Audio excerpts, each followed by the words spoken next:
সুপ্রিয় দর্শকবৃন্দ, আসসালামু আলাইকুম রহমতুল্লাহ। আপনাদেরকে আমি জানাচ্ছিলাম কক্সবাজার জেলায় নবগঠিত উপজেলা মাতামুহুরী উপজেলা পেয়ে আমার জনাব সরোয়ার আলম, উনি সাবেক ইউপি সদস্য, বর্তমানে স্বেচ্ছাসেবক দলের ওলামা দলের সদস্য সচিব হিসেবে আছেন।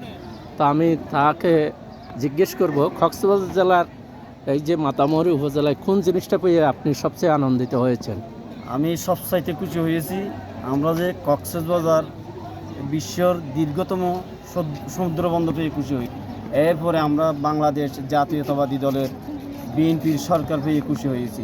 পরে আমরা আমাদের এই কক্সবাজারের সূর্য সন্তান, সাগর পাড়ের সূর্য সন্তান জননেতা আলহাজ স্বরাষ্ট্রমন্ত্রী জনাব সালাউদ্দিন ভাইকে আমরা মন্ত্রী পেয়ে আমরা অত্যন্ত খুশি হয়েছি।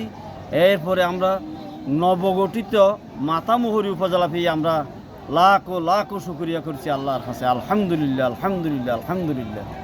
ধন্যবাদ আপনাকে। তো আপনারা যে মাতামুহুরী উপজেলা এখন ঘোষণা করা হয়েছে, এখানে যে থানা এবং উপজেলা পরিষদ, জনগণের দাবি হচ্ছে যে একেবারে মেইন রুট যেটা চলাচলের জায়গা, এখানে আপনারা প্রস্তাব করবেন কিনা নাকি ভিতরে করবেন? আমরা একটু জনগণকে জানাবো না। আমাদেরটা হচ্ছে আমাদের মান্যবর সদস্য জানাব আমাদের অভিভাবক আলহাজ সালাউদ্দিন ভাই হচ্ছে বাংলাদেশের ন্যাশনাল একজন নেতা। উনি জানবে, উনার বাহিরে উনার কাছে আমরা সব কিছু, আমাদের আস্থা ওনার কাছে থাকবে। উনি যেখানে দিবে সেইখানে আমাদের জন্য ভালো দেখবে। উনি তো আমাদের অনেক আগে থেকে উপজেলা করতে চাচ্ছে। আমরা তো 2 বছর আগে দাবি করতেছি, আমরা দাবি করার সাথে সাথে আমাদেরকে দিয়ে গেছে। তার অর্থ হচ্ছে যে মাননীয় স্বরাষ্ট্রমন্ত্রী যেখানে ইচ্ছা সবাইকে সামনে নিয়ে পরামর্শ করে, সবার সাথে পরামর্শ করে যেখানে সবচেয়ে গ্রহণযোগ্য জায়গায় সেখানে করবে, এটাই আপনারা আশাবাদী? জি, উনি যেখানে দিবে সেইখানেই আমরা আলহামদুলিল্লাহ। কারণ উনি হচ্ছেন ন্যাশনাল একজন নেতা, উনার অত্যন্ত মেধাবী।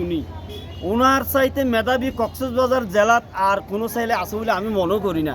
সেজন্য উনার যেখানে ভালো লাগে সেখানে দিবে, সেইখানেই আমরা আলহামদুলিল্লাহ। ধন্যবাদ। জনগণের উদ্দেশ্যে আপনার শেষ বক্তব্য কি?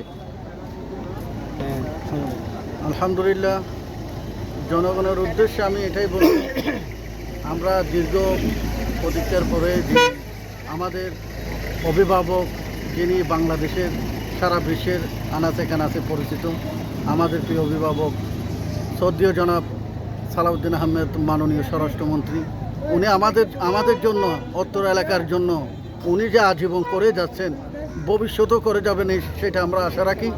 জনগণের সেটাই আশা। জনগণ চাচ্ছে আগামী দিনেও এই মাতামুহুরী উপজেলা বাংলাদেশের সারা বিশ্বের মধ্যে আলোকিত হয়ে পরিচিত হোক, প্রিয় নেতার পরিচয় লাভ করুক। ধন্যবাদ।